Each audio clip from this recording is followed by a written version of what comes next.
كداوتشا جرتا وليف تي في داسا كنتانا مو ميتشو جالالاتي ميتشون جاللا خيني ترباني خرا ترباني تي واي جاللا ودي فتا كغافتا قراتي وانجرو هندو ما يوسي من برانغها تتافين خيني قاوا غما جالالاتي ملتو دوچودا نموتا غويا ولتي نفيدان بكيرا ديمو دانيس يافچاتي خنتوري akkasumas keessummoota nuufa feeramanii istiidiyoo tarkaman irraati waan hedduu gaggaafachaa mudannoo fi muuxannoo isaanii akka nuuf qoodaniif turtii waliin taasisnee isin biraan gahaa turree jirra arraammoo ogeessaan dabaallee wantootuma jaalala keessatti qaawwa uumanii jaalalumti nu mataansi maali khajoofa iyyaafannaa haga xumuraatti michuu jaalalaa keenyaa wajjin turtii bareedaa qabaadhaatan isiniin jettaan sabboontu Ahmadii gama gummaa kaameeraan Barnaabaa Sambisaaf Oliyaad badhaasaatu nooliin jira keessummaan koo Dr. Galataa Sixootaati. Egaa ogeessadha ogeessatiin sammuutii wantoota gama jaalalaan jiran hanqinoonni kudeessaa dhufu furmaanni isaa immoo maali kan jedhu odeeffannaa haga xumuraatitti shaashanbaa jecha nu faana bu'a.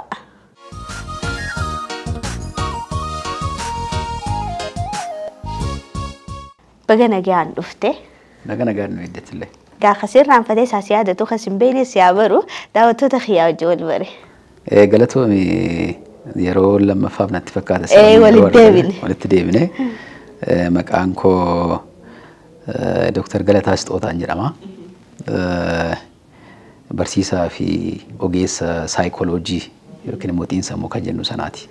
Hayyee gaamee jaalala tanaa miidhama isaa ta'u miidhagaa ta'u xiinsammuu keenya xiqqoo tuttuqamee jira waan ta'eef dawaa akkarra nuu buustuu fi asitti khasiyaammanne yeroo garagaraa sitti hoggaan alarra deemee hojjedhu michuu jaalalaa hoggaa duraa hiika jaalalaa irraa hin ka'a.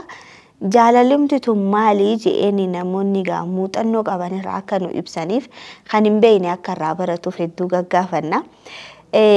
Akka ogeessa xiinsammuu tokkootitti hiiki jaalalaa akkamiin ilaalama ija saayinsiitiin ija nama barateetiin.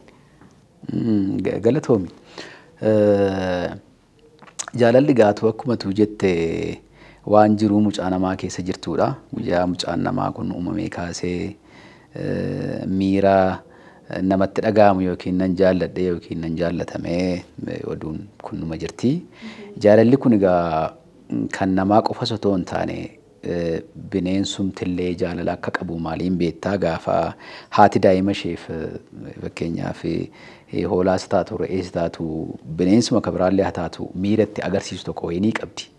Jaalalli kun woordii tokko nama ibsuun nama rakkisti kompleksiidha jaalalli hiikoomti jaalalaa kun. Haa ta'uti garuu wantoota adda addaadha haala adda addaadha kan konseptiimti jaalalaa kun ittiin ifoomtu. Jaalalli miira namni yookiin haati jaalala mucaaseef qabdu yookiin hiriyaan hiriyaa miira nama kabiraaf qabu sanaa miira jaalalaa akka qabu sana miiraan yookiin dubbatamuu waan hin dandeenye tokkoon yookiin ilaaluu qofaan kan ittillee hubannu tokko ni jira jaalala kana. Darbee immoo jaalalli kun gochaan illee ibsamuu dandeessi. Miira qofaan osoo hin taane jaalalli sun namni tokko yoo nama kabiraa ka jaallatu yoo ta'e gochaadhaan ibsamuu illee dandeessi. Irra darbee jaalalli kun ilaalchaan illee ibsamuu dandeessi. Fakkeenyaaf ammaa haati tokko daa'ima isheef jaalala qabdu miira haadha sanarraati fuuluma haadha sanarraati waan calaqqisuun miirri jaalalaa jiraachuu ni beekna. Sanarra darbee jaalalli jiraachuun gochaan ni beekna. Haati tokko fakkeenyaaf daa'ima isheef yeroo gatii guddaa kaffaltu yookiin abbaan mucaasaaf intala isaaf gatii kaffalu hiriyaan hiriyaasaaf gatii kaffalu sun karaa ittiin jaalalli kun rifleekti ta'uu yookiin immoo itti of ibsuudha. Akkasuma immoo jaalalli ilaalcha yookiin attituudiidha kan isin jedhu immoo fakkeenyaaf ammaa biyya kee ni jaallatta. Jaalala biyya keef qabdu sana ilaalchi kee ilaalchumti keessi kee jiru suni ilaalcha ati biyya keef qabdu sun jaalala kee illee ibsuu ni danda'a. Fakkeenyaaf namni tokko biyya isaaf yookiin wayiif ilaalcha inni qabu ilaalcha poozitiivii yookiin negatiivii ta'uu danda'a. Sun mataan isaa karaa ittiin jaalalli ibsamtuudha. Kanaaf jaalalli kun kompleksiidha jechuudha. jecha tokkoon hin ibsinu. Miiraan hin ibsamti, gochaan hin ibsamti, akkasumallee yaadaan yookiin ilaalsaan illee hin ibsamti jechuudha jaalalli kun. Jechaanis ibsachuu danda'ama. Definitely akkasi. Jaalalli miira jetteeti kan jettu. Jaalalli miira osoo hin taane murtiidha waan jedhu kitaaba tokkorraa dubbiseen ture. Amala namaa fi icciitii jaalala kitaaba jedhu tokkorratti waa'ee jaalalaa hedduu tarreessa. Jaalalli miira miti murtiidha.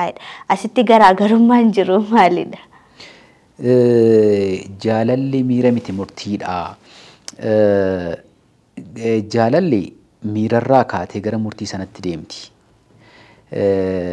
Fakkeenyaaf amma jaalalli takka spontaneously yookiin immoo osoo hin yaadin yeroo nuti miira jaalalaa tokko keessa seennu ni jira.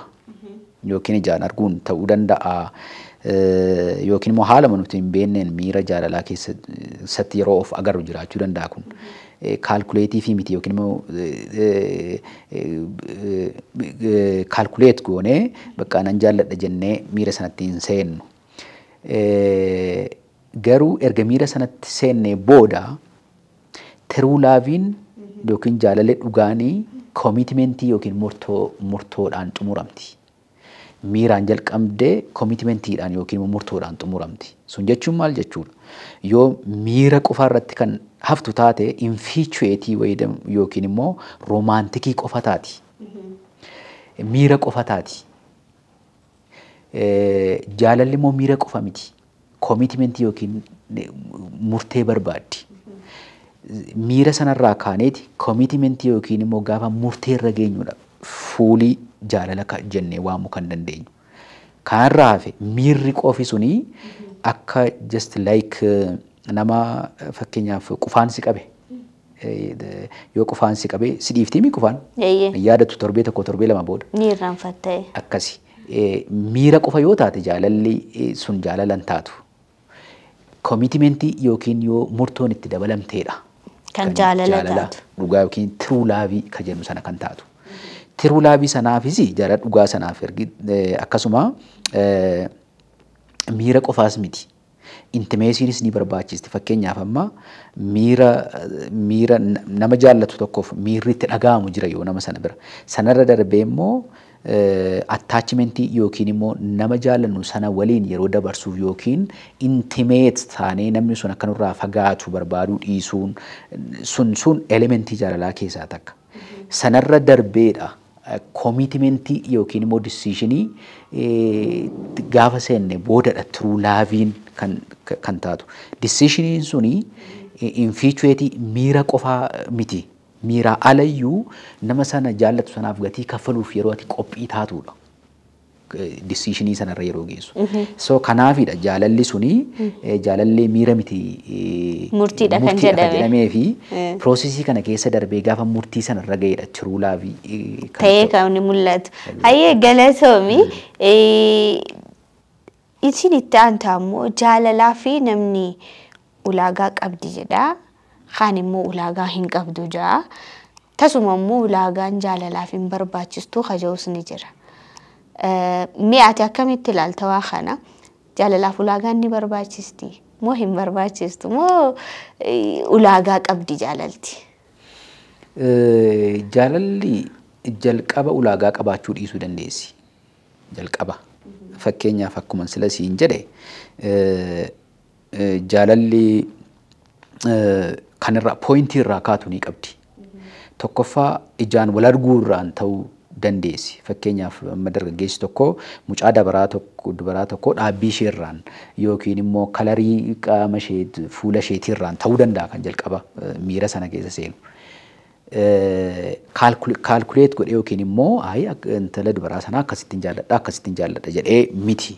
Spontanees yookiin immoo osoo hin yaadin miira sana keessa seenuu danda'a. Garuu continuity yookiin immoo walitti fufiinsa jaalalaa sanaaf garuu kiraateeriyaan barbaachistuudha. Haa jennu fakkeenyaaf amma dargaggeessi takka my dream wife yookiin immoo my dream girlfriend kan jedhu inni kan sammuu isaa keessatti yaadu jiraachuu danda'a. Mucaan dubaraas akkasuma my dream husband jechuu dandeessi yookiin my dream friend jechuu dandeessi. Jettee sanaaf kiraateriyaa kaayachuu dandeessi. Fakkeenyaaf nama barate ta'uu qabaa, akkas ta'uu qabaa, akkas ta'uu qaba jettee kan lafa kaawwattu jiraachuu danda'a. Innis akkasuma. Okay, erga miiraan walitti dhufamee booda yookiin immoo akka carraa ta'e ijaan erga argee booda dargaggeessi kun mucaa dubaraa sanaa kiraateriyaa inni kaawwate diriimii isaa sana keessa yoo sana saatisfaayi kan gootu yoo ta'e mucaan dubaraa sun yookiin immoo vaayis versaa dargaggeessi suni waan mucaan dubaraa sun feetu kwaalitii sana yoo kan saatisfaayi godhutu yookiin sana waan guutu yoo ta'e jaalalli jalqabamte suni fiixa akka baatuuf karaa banti yookiin immoo fiixa akka baatuuf haalli mijataafi jechuudha. Kanaafi kiraateriyaadhaan jalqabuu dhiisuu danda'a jaalalli. Dhumarra garuu ni qabaata. Sorry. Itti adeemsa keessa qabaachaa deema jechuudha. Exactly. Adeemsa keessa garuu qabaachaa deema. Sanaan yoo miiraana jalqabu iyyuu malee yoo sana yoo waan inni barbaadu sana satisfaayi kan godhu yoo sana kan guutuuf yoo ta'e gara ulaagaatti deemamee jechuudha. Miirarraa jalqabee gara murtii dhufee murtii sana bira gaafa ga'u ulaagicha dabalataa jechuudha. Ulaagaa sana dabalatee ulaagaa sana guunnaafiin jaalalli sun akka itti fuftuuf karaa banamtee jechuudha. Walumaa galatti jaalalaaf ulaagaan ni barbaachisa. Jaalalti ulaagaa ni qabdii jennaan. Itti fufiinsa isaaf ni barbaachiste. Fakkeenyaaf maaliifin akkasiin jedhaa. Tiruu laabii jaalala dhugaa sana ta'uudhaafi namni tokko akka dhuunfaatti waan kiraateriyaa yookiin immoo ulaagaa keessoo isaatii qabu ni qaba. Jaalalli immoo jalqaba ijaan haa dhuftu jennu wal argeerraan haa dhuftu jennu garuu jaalalli sun akka itti fuftu ta'uu fi kiraateriyaa yookiin ulaagaa namni sun barbaadu sana yoo kan guutu yoo ta'e jaalalli sun itti fufti. Sana itti fuftu taanaan garuu jaalalli sun kiraateriyaa sana guutuu taanaan garuu jaalalli sun ittiin fuftu. Kanaafi wantoonni namni dhuunfaan sun kaawwate jaalala haala adeemsa jaalalaa sanaa influensi gochuu dandeessi. Tarii immoo takka nama sana yoo heddumminaan kan jaallatu yoo ta'e fedhii isaa kompromaayiz gochuu fakkeenyaaf amma ulaagaa kaawwate sanallee kuffisee miira sanaan mu'amee ulaagaa sila hin kaawwanneedhaan yeroo mu'amus jiraachuu danda'a. Kanaaf yeroo mara ulaagaadha jaalalli yoo jenne jaalalli jechuun akkas jechuun maal ta'a jaalalli kaalkuleeshiniidhaan waan uumamu ta'a jechuudha. Tokko ida'uu tokko ni ta'a lama akka ta'u sana ta'a akka hin taaneef. Haa ta'uti garuu takka yoo namoonni tokko jaalalaan yoo mu'amanii ulaagaa kaawwatan sana rule out godhanii yookiin immoo sana hanqisanii haala dhufe sana fudhatanii itti deemuu yeroo itti dirqamanis jiraachuu mala.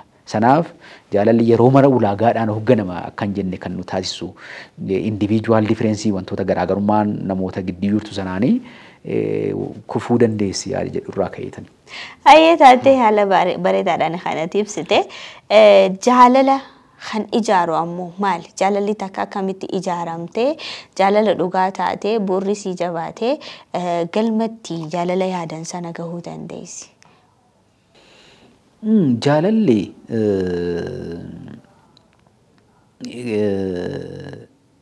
communicationii baay'ee murteessaadha jaalala keessatti.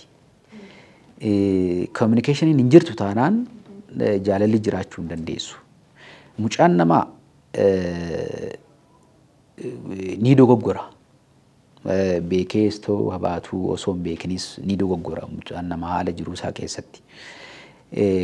Communicationiin garuu waliin dubbachuun baay'ee murteessaadha. Tokko gaafa waliin dubbatani akkasittiin dogoggoree dhiifama irra deebi'uu jedhamee gara fuulduraatti deemama. Inni lammaffaan communicationiin misunderstanding correct godhu yookiin hin sirreessa. Takka akkaataatti wantoota ilaallu walii adda. Fakkeenyaaf amma namoonni yeroo hedduu fakkeenyaaf lakkoobsa 6 barreessanii achi galagalchanii as galagalchanii asiin dhaabbadhuu ilaal achiin dhaabbadhuu ilaal jedhanii akkaataatti waa namoonni ilaala individual difference sana kaa'u. Fakkeenyaaf akkaataatti namni anni waa tokko hubadhuuf atitti waan hubattu adda ta'uu danda'a. Garuu riyaaliitiin dhugaan jirtu immoo waama tokko ilaalaa jirra. Kanaafi rakkoo misunderstanding yookiin hubannoolee sirreessuudhaa fi wanti barbaachistuun jaalala keessatti ta'u jiruu maatii keessatti illee ta'u communicationin baay'ee murteessaadha. Akkas taanaan jaalala ijaaruun ni danda'ama. Takka inni kabiraan trustiin baay'ee murteessaadha. Trustiin hin jiru taanaan walamantaan hin jiru taanaan jaalala ammas rakkoodha. Trustiin calculationiidhaan ta'uu hin qabu. It has to be unconditional. Sababaan trust wal godhama taanaan situation yeroodhaaf ta'a. Garuu unconditional sababa malee yoo wal trust ta'e namni sun maal ta'a jaalalli dhugaan akka namoota sana lama gidduutti akka ijaaramtuuf sababa ta'a. Kanaafi communicationin fi trustiin baay'ee murteessaadha jiruu mucaa namaa keessatti. Takka immoo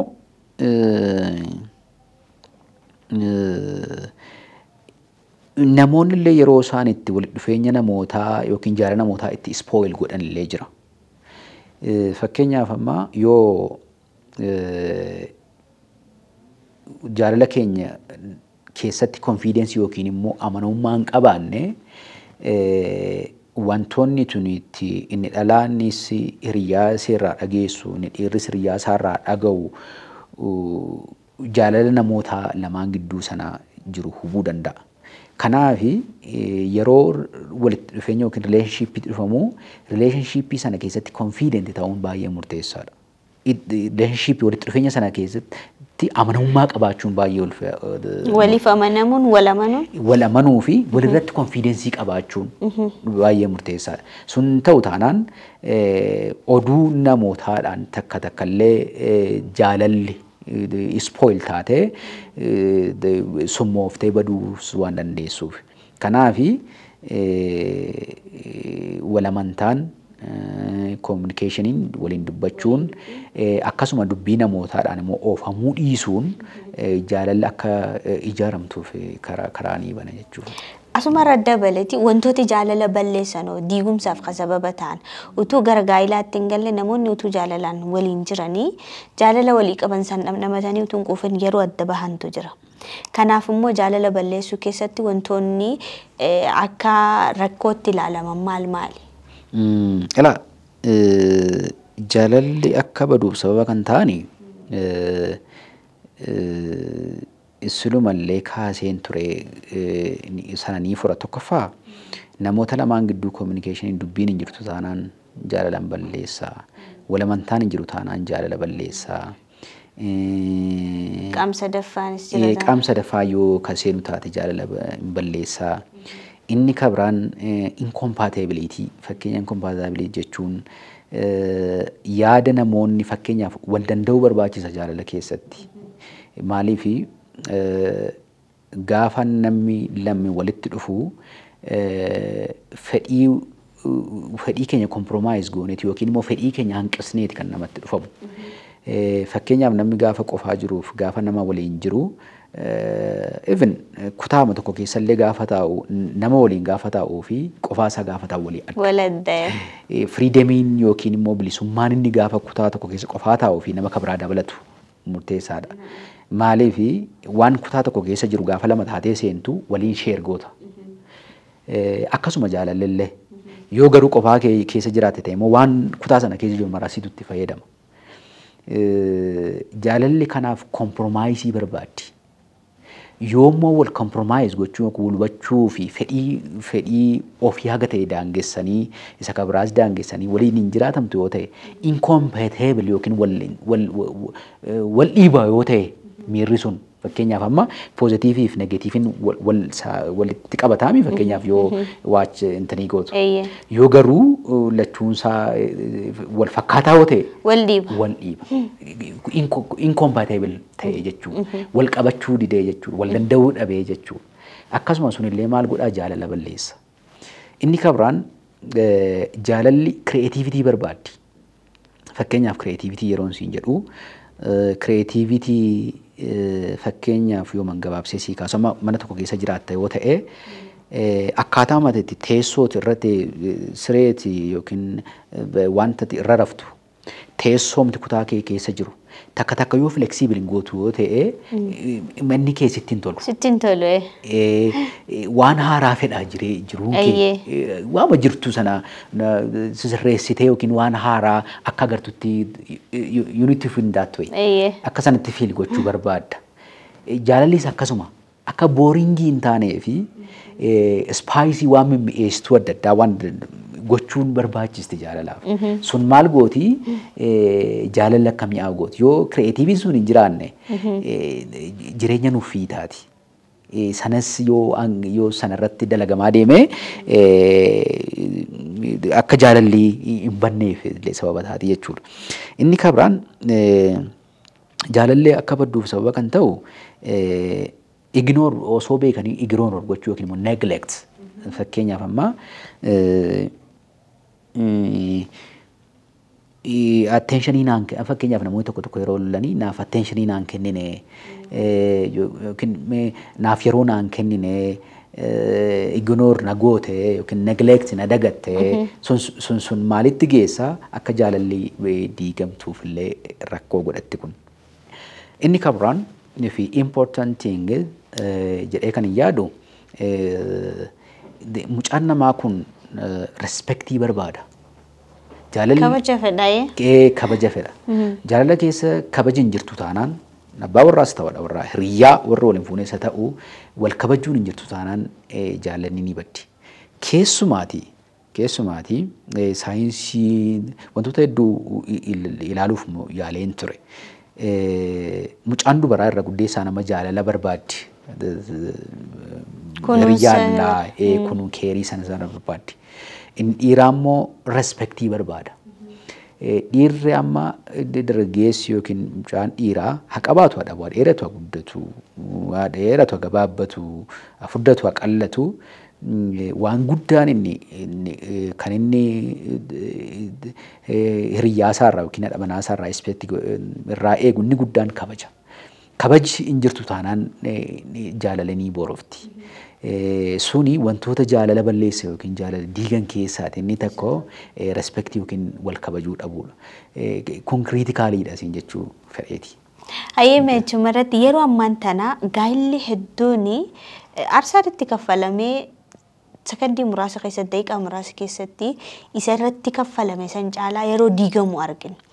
Diigamuu yeroo ammaan tana gaa'ilota akkas namnillee itti hawwaarraa barata jedhamee yaadamuuf sababa kan ta'u maali yeroo ammaan tana?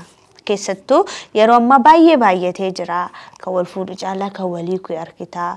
Manni murtiillee kanaan kan hin biizii ta'u yeroo baay'ee. Kan jaalalaa otuu waliin fuudhi wantoonni xixiqqoon akka amma kaasnee suni ta'uu danda'a. Gara gaa'ilaatitti sadarkaa sanarra darbee gaafa galee diigamu maalidha sababoonni diigumsa kanaa? Waan gaarii kaaste amma dura akka literaaturii wantoota fakkeenyaaf biyyoota alaatti babbarreeffaman sana akka referensiitti kan bakka diivorsiin persentii isaa akkas ta'e jennee odeessina. Ammaan sana garuu even biyyuma keenya keessatti reetiin diivorsii yookiin wal hiikuun heddumminaan kan inni jiru. Fakkeenyaaf amma qorannoo maasuma magaalaa Finfinnee kana keessatti yeroo dhiyoo dalagame kan agarsiisu amma gara proportionaalitti deemaa jira.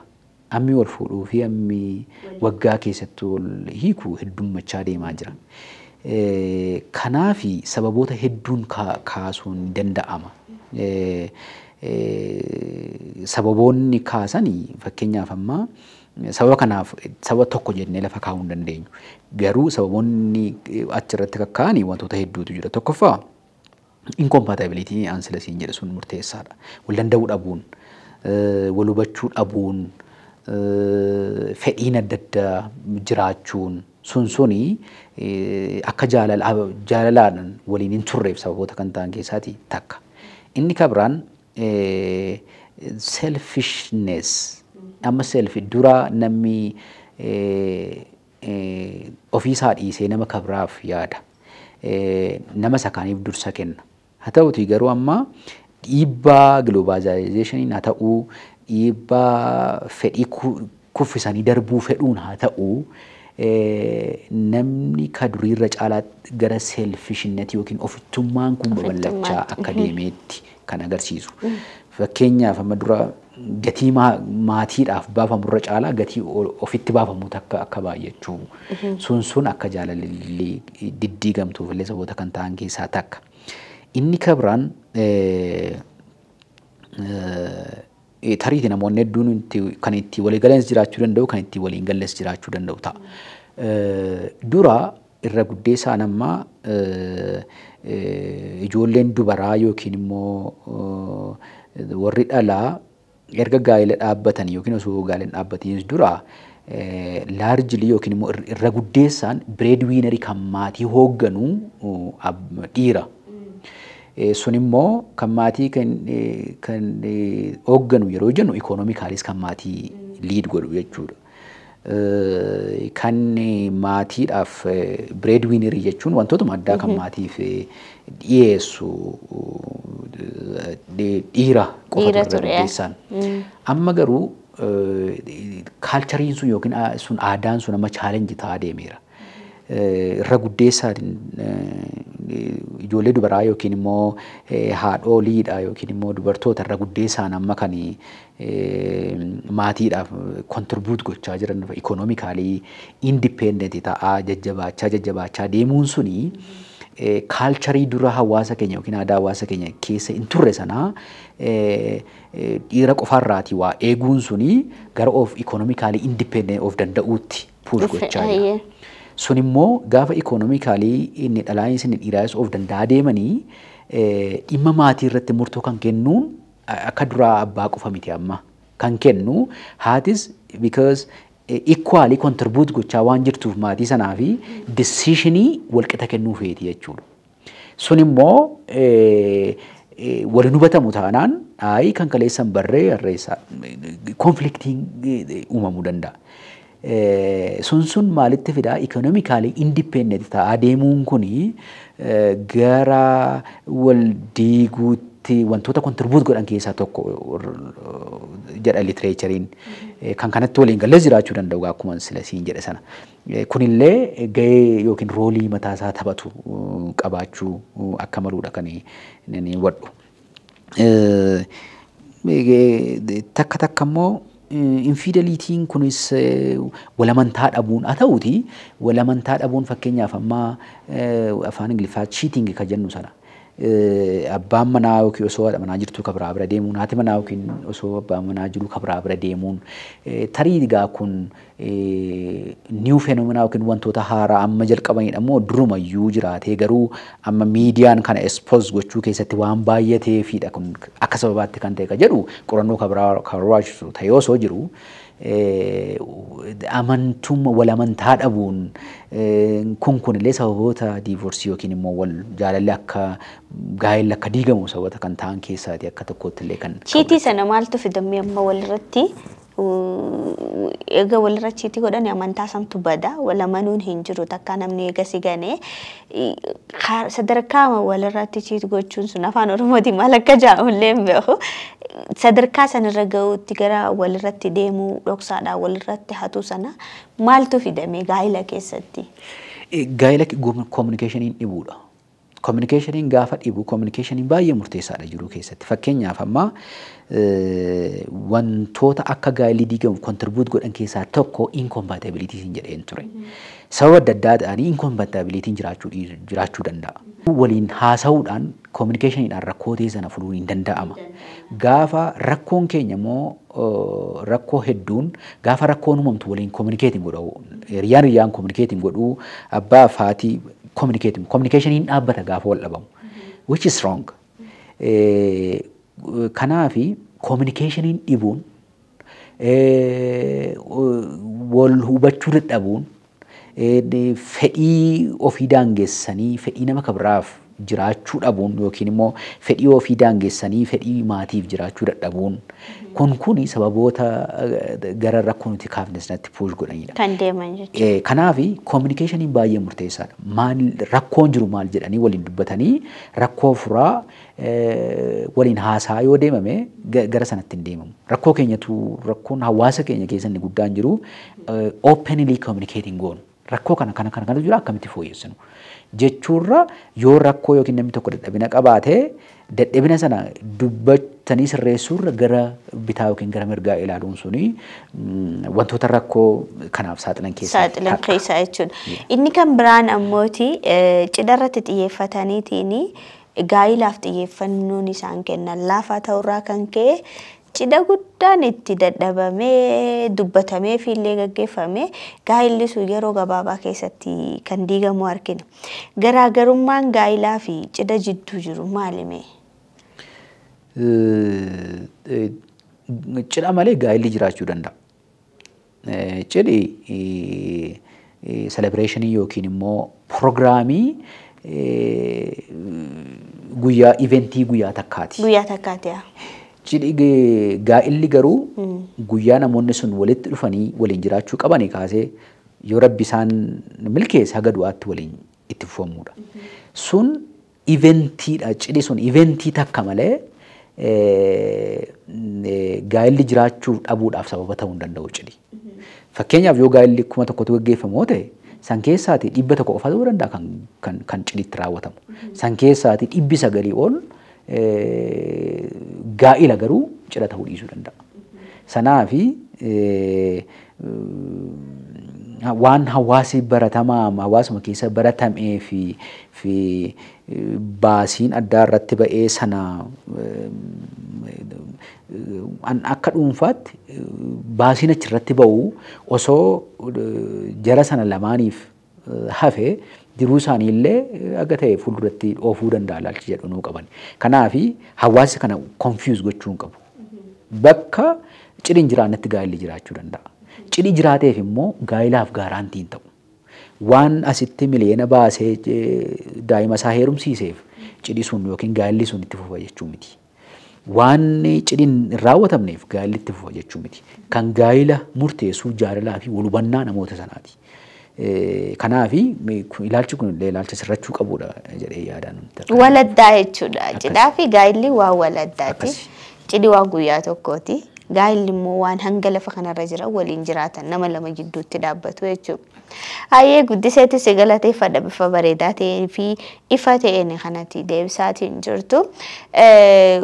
Mee akka waliigalaatitti dargaggeessi tokko yookaan immoo dargaggeettiin takka gara addunyaa jaalalaa sanarra darbanii gara gaa'ilaatti galuu fi wantoonni akka dhuunfaatittis akka nama ogummaa waan kanaa qabuutittis gorsi ati laattu maali?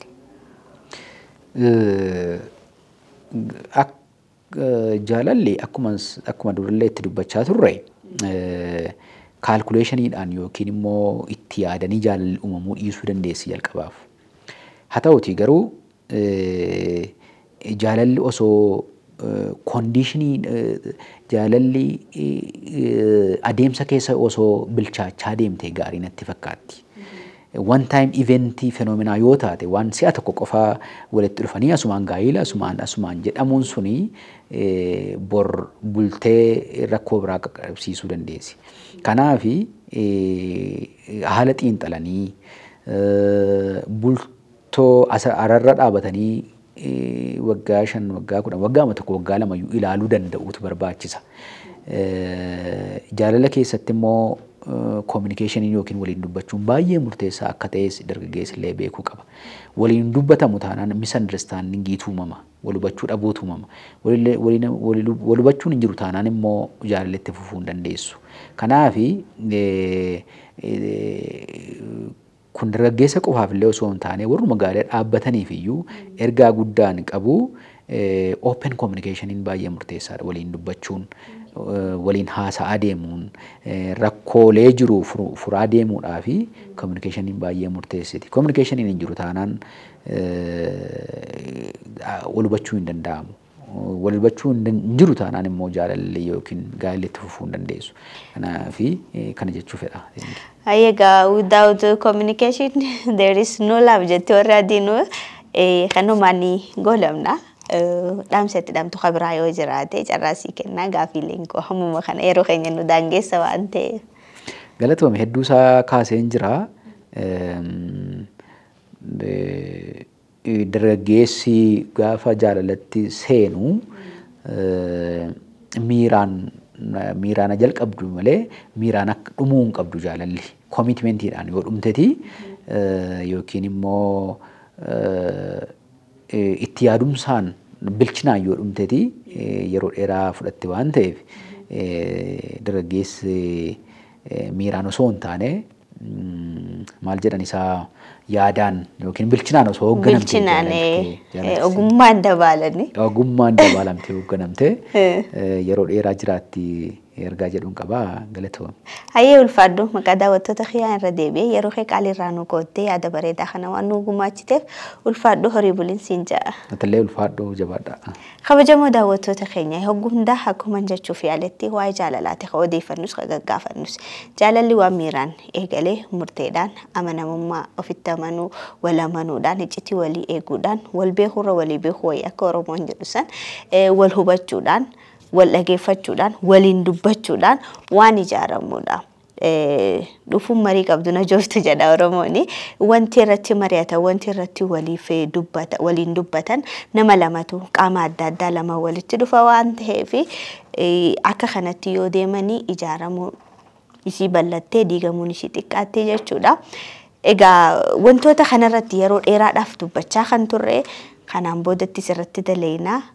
Jaalalli mana hunduma keenyaati iyyuu hin dhabaminiin ammoo dhaamsa sagantaa keenyaatiif biyyaa biyyeen teenya nagaa taate Oromiyaan haala listu horaa bulaa.